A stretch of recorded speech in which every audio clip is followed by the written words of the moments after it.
Hello, my name is Susan Rose, and welcome to All About Artists. And today we have an artist, and her name is Marjorie Minkin. And she resides in Boston, Massachusetts. Welcome to the show, Marjorie. Thank you, Susan. Thank you for having me.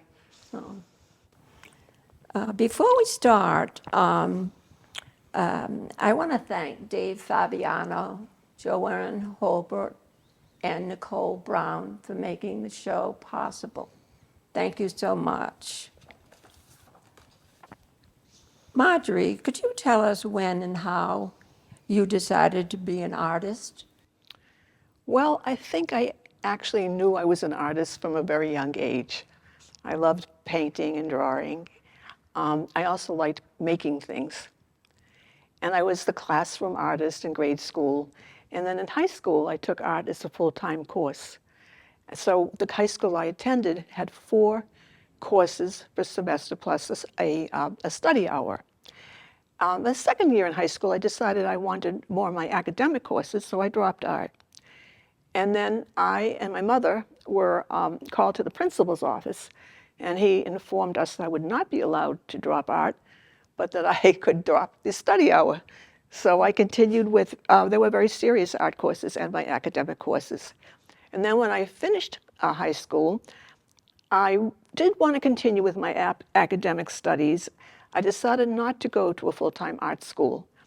I went to Skidmore College in Saratoga Springs, New York, that offered art as a major. And I had some wonderful courses there. I was taught Bauhaus approach to drawing, Joseph Alber's color course, his theory of color. But at some point, I ran out of studio courses to take because one of the teachers was away on sick leave. And at that point, I decided I would switch my major to philosophy. I was also very interested as a child in perceptual things, how one sees things, and very, very much loved nature. I was born with this eye condition where I couldn't see or use both eyes at once. So I could see with one eye or the other eye, but I couldn't use both eyes where the image would merge. And I used to lie in bed early in the mornings as a small child and watch the light come in through the slats between the window blinds, and it would hit different objects in my room. And I could see one bunch of things with the light with one eye, and then if I closed that eye and looked with the other eye, I saw something very different. So that really surprised me, and I became very interested in how one perceives things. And I realized even at a young age, depending on your perspective, your perceptions change. And also, I was rather a serious kid, I guess, and interested in the world and reality and all kinds of things, had questions. So moving to philosophy was a natural turn for me. I really enjoyed it. And then when I was finished with college, I decided to go for a PhD in philosophy. And I earned a master's degree from Boston University. And after that, I was accepted to the doctoral program. But unfortunately, in those days, they did not offer traveling fellowships for women. And so I did not continue my studies in that area. And I also realized that I was really getting away from the physical world in a way, very much in my head. And I loved nature, and I loved being in the physical world. So I returned to my love of art. And I had a small studio at home where I drew and painted, and also took courses, drawing from the model, and painting courses from instructors who were actually full-time staff members at the Museum School in Boston. And when I say Museum School, that's the School of the Museum of Fine Arts in Boston, currently known as the School of Museum of Fine Arts at Tufts University. And at some point I decided, well, I really need more training, and I'm going to go back and earn a diploma from the Museum School, which I did, and then did the 5th year, and actually won a traveling fellowship. So I was on the road to becoming an artist. That's quite a story. one. Very impressive. Could you give us an overview of your career? Well, as part of being a traveling fellow at the museum school, my works were exhibited in the museum with the other traveling fellows. And the then curator of contemporary art at the museum noticed my painting and liked my painting and came to my studio to see more of my work. And I mentioned to him I would be having a solo show in a gallery in Boston. And he offered to help install the show. So the day came, he came, and the two gallery owners quietly went into their office and let him take over, and he installed the exhibition. At the end of which, he said he was going to buy a painting for the museum. And of course, that was a very wonderful and welcome surprise. But he also introduced me to many other artists who were working, and I at that time was working abstractly. And other artists were working abstractly from New York City and upstate New York and Canada, England, France. So I got to know a lot of, I had like a community of artists, like-minded artists. And he also invited me to visit artist studios in Toronto with another, I would say with a critic from New York by the name of Clement Greenberg. And so I accompanied them to many artist studios, painters and sculptors for a few days, and I really learned so much and also made lifelong friends, you know, enlarging my connections and understanding and seeing how other people worked. So I continued to exhibit in the Boston area, and then I was accepted to participate in the Triangle Artists Workshop, which took place in upstate New York, in Pine Plains, New York. And it was started by Robert Loder from the UK, who was involved in the arts, and from the British sculptor, Anthony Caro, who then became Sir Anthony Caro. And through that workshop, two-week workshop, I met some wonderful artists. It was very intense. It was an amazing experience, actually life-changing. And I met other artists from the US, from Canada, and from the UK. So that really expanded my experience and, as I said, changed my life. And actually, this organization still exists today. And they're located in New York City, and they do residencies now with artists from all over the world. So I'm still involved in a way with that association. And then following that,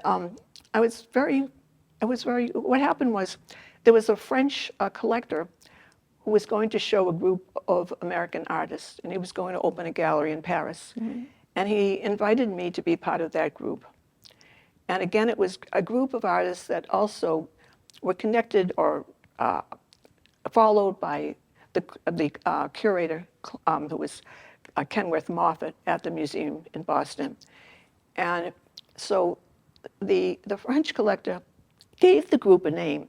He called it the New Painters, sort of based on the New Painters from the 1913 Armory Show in New York City, where many European artists were there and works were there, and they were working abstractly and doing very new things, which changed how the art that followed really happened.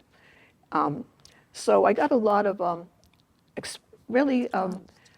exposure, yes. So there were shows organized by this person in France at the Museum of Contemporary Modern Art in Nice, museums in Belgium, a museum in Germany. And the group continued to show also in galleries and museums in this country. And the last show of this group in Europe was at the National Gallery of Prague. And by that time, I had begun to work with this three-dimensional material that you see here. It's this clear plastic, which is a polycarbonate called Lexan. So because I was the only one doing that, and other people working on canvas, they chose I call them Lexans, because that's the brand name of the plastic. And so those were shown extensively in these shows in Europe and also in South Korea, in Seoul. So that is pretty much how I got to have a lot of exposure. It just happened, and it was quite an experience. And of course, I'm still working and still exhibiting. Still exhibiting and working well. Will you talk about the works you brought here? Oh, yes. Some of So your start. when I started working, I used to work from nature, and then I started working abstractly because I felt it gave me more freedom, and I just expanded it. It wasn't so tight, rigid. I was able to just work from my subconscious and from my memories of nature and things that I loved looking at, especially reflections on water. I spent my childhood by the ocean, by the Atlantic Ocean, south of Boston. So I worked with large passages of paint. First, thinned out acrylic, I say thinned out oil paints, but then some of the new acrylics and polymers that were being created at the time. And I developed I made these tools that I worked with just on long poles. And the big layers of canvas or areas of canvas were laid out on the floor. And I just layered passages of color, wanting to show some of the first passages that were underneath, showing in a way there was more to our world or that we see that it might be visible on the surface. And at some point, I became a bit frustrated because I wanted to keep layering, but the new acrylic polymers weren't yet perfected. They were still very new, and they dried with a yellowish cast. That's not true today. They dry crystal clear. But at the time, I decided to just take a large sheet of plastic and put it over the canvas and paint on that, leaving windows so that you could see through what was underneath. And then I attached these sheets of plastic to the stretcher from the top at the bottom. And then eventually, I found out with the Lexan, the polycarbonate, it was easy to bend with a heat gun. And I used an engineer's heat gun that got very hot, and I had my oven mitts, so if I pushed and pulled and formed, manipulated areas, it could make some interesting textures. And then it seemed to me after a while, well, those could be works in themselves. And they could go their separate way, and I could continue to do the canvas, which is what happened. So I work both ways to this day. And I just brought this small canvas that shows some of the layering. Often they were multicolored. This one is sometimes more monochromatic. But I also used, there's some texture towards the top. That's some of the acrylic polymers that gels that gave this kind of texture. And again, without really wanting or thinking about it, a lot of my work sort of suggested the flow of water, waves, the tides. It just seems to come out on its own. I was just going to say that it looks like almost like waves. Yeah, and I don't always intend that. I don't intend it, but that's so much part of me that it just happens. And then I accept it. And then the other work, the relief works, that came out of these. I took sheets I would cut a shape with a jigsaw, and then I would begin to heat it with the heat gun. And you have to do small sections at a time because it cools down pretty quickly. And it just is a moment when it's warm enough that I can mold it and shape it. And this is quite tedious. And some of them, I began to paint some of them. But the one behind you, which is clear, is shaped, but there's also a lot of texture in it. And that texture comes from the fact that the polycarbonate has moisture in it naturally. And when you heat it, it creates air bubbles. And I really like that effect. Oh, yeah. So I've done a whole installation, quite a large wall installation of these pieces. There's, in fact, one in the permanent collection of the National Gallery of Prague. I showed one here a few years ago in 2019 in Adams, Mass. And then I also began to pour paint in the channels that were created by the heat molding. So this one behind you with the reds and blues, where you see the color, it's really because I've poured thinned out acrylic paint using mediums into these channels.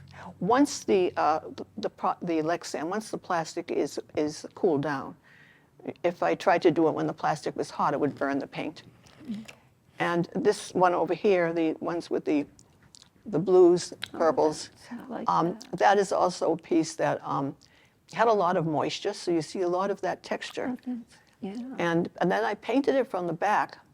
Oh, really? But those colors on the sort of roundish shapes on top are actually acrylic skins sort of collaged or glued onto the surface.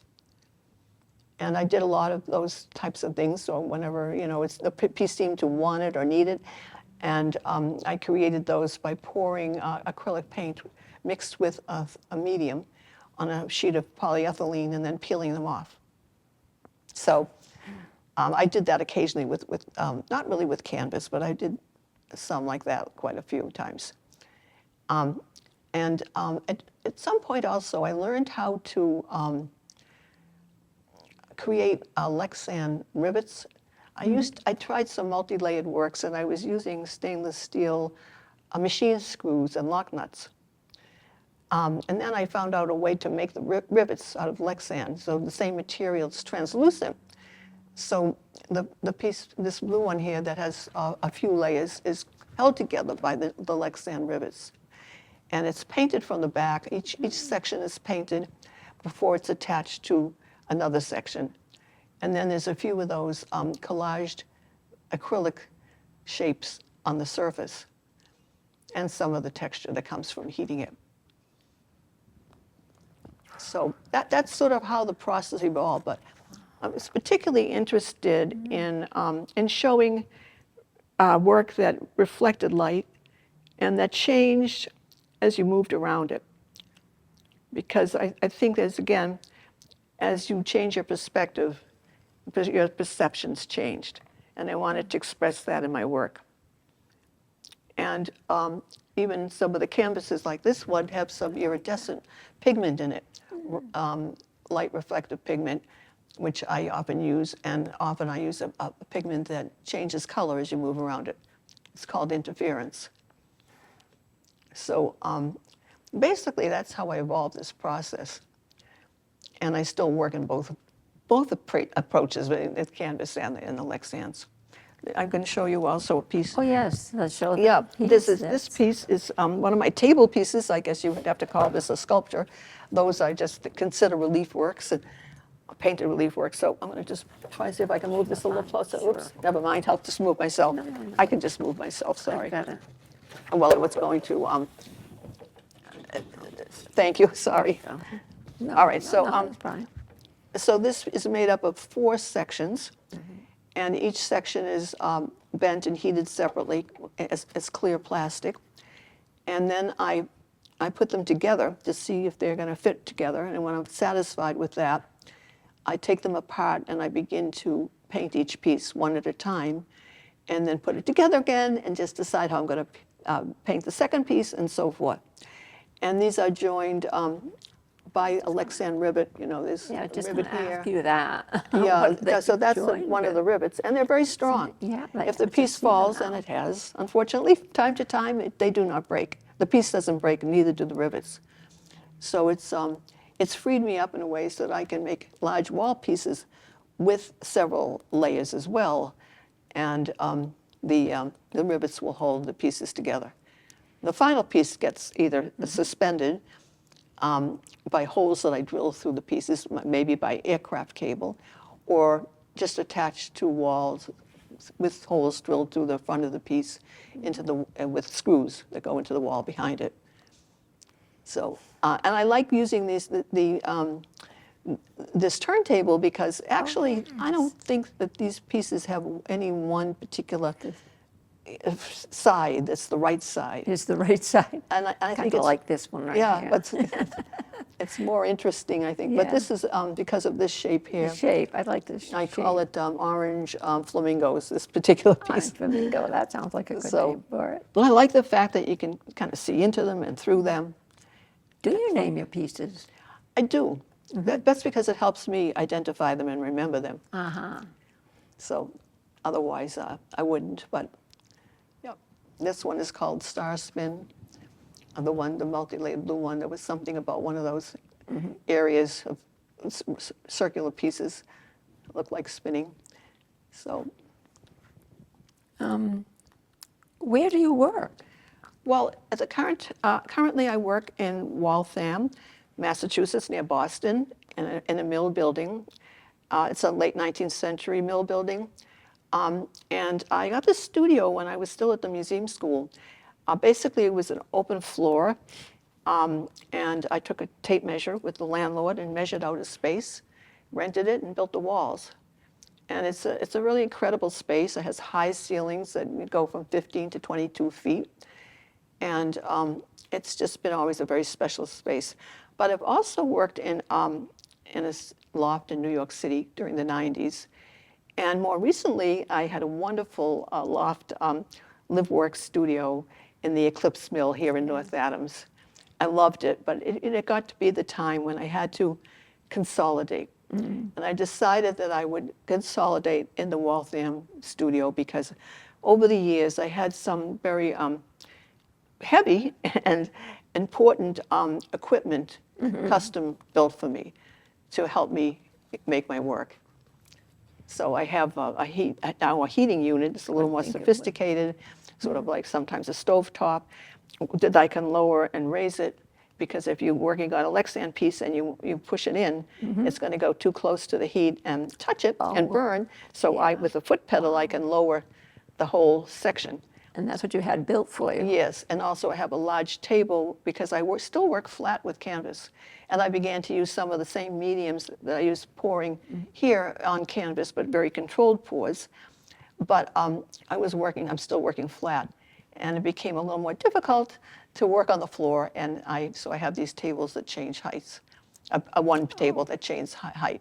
It's an electric hydraulic lift table. And it's just a flick of the switch, and I can make it, because sometimes I work with a very fine brush, and other times I need a distance from the work to be able to see what I'm doing. Well, what are your plans for the, well, let me ask this first. How can people see more of your work? Could you give us a, Well, I have a website, okay. which has a lot of images of both types of work, and people can also contact me through the website. And I also post things on Instagram at Marge Minkin, MargeMinkin. So, And that's how they can get in touch with you? yes. And what are your plans for the future? Well, there's going to be a painting on paper mine exhibited at the Harvard Museums next year as part of a collection that was donated to the museum. And in 2023, I had an exhibition at the Moakley Federal Courthouse in Boston of Lexans, these relief works. And the Moakley Courthouse is very interesting building, architecturally built, and it faces it's in the Boston Seaport area. And my work was exhibited in the Atrium Gallery, which was a 60-foot curved brick wall. And these relief works were suspended by aircraft cable against the wall, so that to view the work, you really had to move around them and see them from 3 sides at least. And it faced a 60-foot curved wall of windows that looked out on the sky and the water. And because of that, each day as the light changed, coming through the window, because of the conditions of the day, the weather, the light on the pieces changed. So they were always changing. And it also, from day to day, the weather changed. So I like that idea of making work that changes, and that changes with the light and also changes with people's perspective. They'll see different things. And generally, I think for me, it's like a metaphor for life. That if you change your perspective, your perceptions change. Yes, that's true. Art, sometimes I would see something in there and somebody else would see something else. They might have seen snakes or, Absolutely. you know what I'm saying? Or Yeah, absolutely, and, yes. Is it how they respond to those things, or do you respond, or? I think it's fine. You know, if people see things, great. Yeah. I don't, you know, I just put it out there, and then people will experience it the way they do, and hopefully in a positive way. I will say, in the future, I'm considering some alternative places Oh, for another Lexan installation that has that have sources of natural light. But I haven't decided yet on a particular place.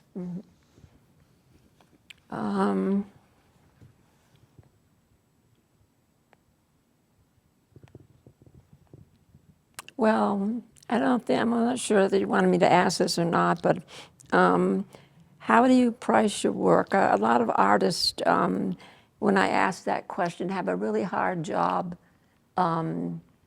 explaining how that process goes. Well, I do it in conjunction with the people that are representing my work, a gallery owner or a private dealer. And starting out many years ago, it was priced according to my experience and what other people with a similar experience were pricing their works. And then as I got more experience and more exposure over the years, that of course changed. So it's just, that's how it evolves. But I don't normally sell directly to people. Oh, okay. Did the pandemic change your work? Well, what it did was, it was really wonderful because I had an opportunity to focus in went back to using my studio at home and worked smaller and worked with did a series on paper, really very exploring different mediums, watercolor and acrylic mediums. And I was really happy with them, and also worked on a smaller size canvas than I'm normally used to. And I was able to really focus on different aspects of the painting that I hadn't done before. It was really a good time in terms of creating.